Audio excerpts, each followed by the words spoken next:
The Descendants of Esau by Ginzberg. The worthiest among the sons of Esau was his firstborn Eliphaz. He had been raised under the eyes of his grandfather Isaac, from whom he had learnt the pious way of life. 3:18 The Lord had even found him worthy of being endowed with the spirit of prophecy. For Eliphaz, the son of Esau, is none other than the prophet Eliphaz, the friend of Job. It was from the life of the patriarchs that he drew the admonitions which he gave unto Job in his disputes with him.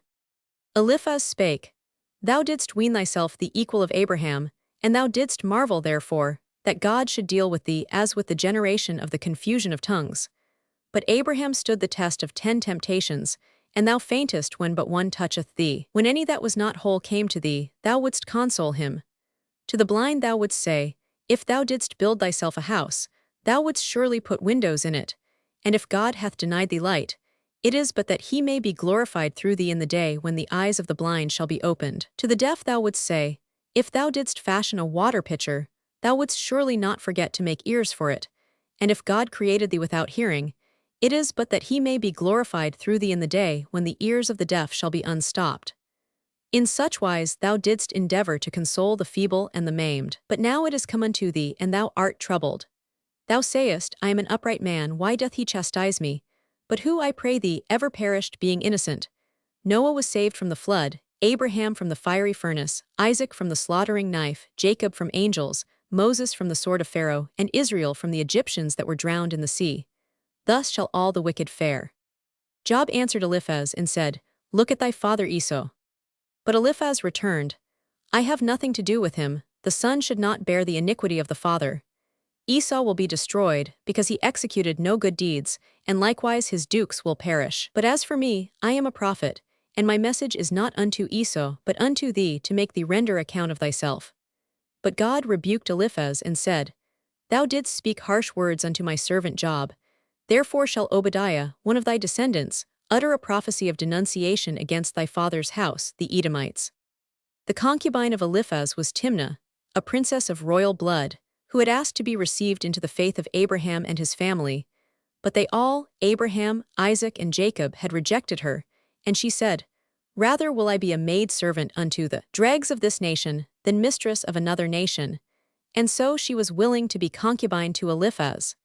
To punish the patriarchs for the affront they had offered her, she was made the mother of Amalek, who inflicted great injury upon Israel. 3:20. Another one of Esau's descendants, Anna, had a most unusual experience. Once when he was pasturing his father's asses in the wilderness, he led them to one of the deserts on the shores of the Red Sea, opposite the wilderness of the nations, and while he was feeding the beasts, a very heavy storm came from the other side of the sea, and the asses could not move. Then about 120 great and terrible animals came out from the wilderness at the other side of the sea, and they all came to the place where the asses were, and they placed themselves there. From the middle down, these animals were in the shape of a man, and from the middle up some had the likeness of bears, some of apes, and they all had tails behind them like the tail of the dukipat, from between their shoulders reaching down to the earth. The animals mounted the asses, and they rode away with them, and unto this day no eye hath seen them. One of them approached Anna, and smote him with its tail, and then ran off. When Anna saw all this, he was exceedingly afraid on account of his life, and he fled to the city, where he related all that had happened to him. Many sallied forth to seek the asses, but none could find them. Anna and his brothers went no more to the same place from that day forth, for they were greatly afraid on account of their lives. 3:21. This Anna was the offspring of an incestuous marriage.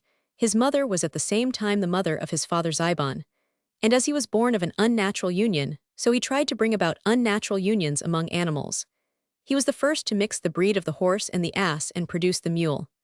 As a punishment, God crossed the snake and the lizard, and they brought forth the habarbar, whose bite is certain death, like the bite of the white she-mule. 3:22. The descendants of Esau had 8 kings, before there reigned any king over the descendants of Jacob.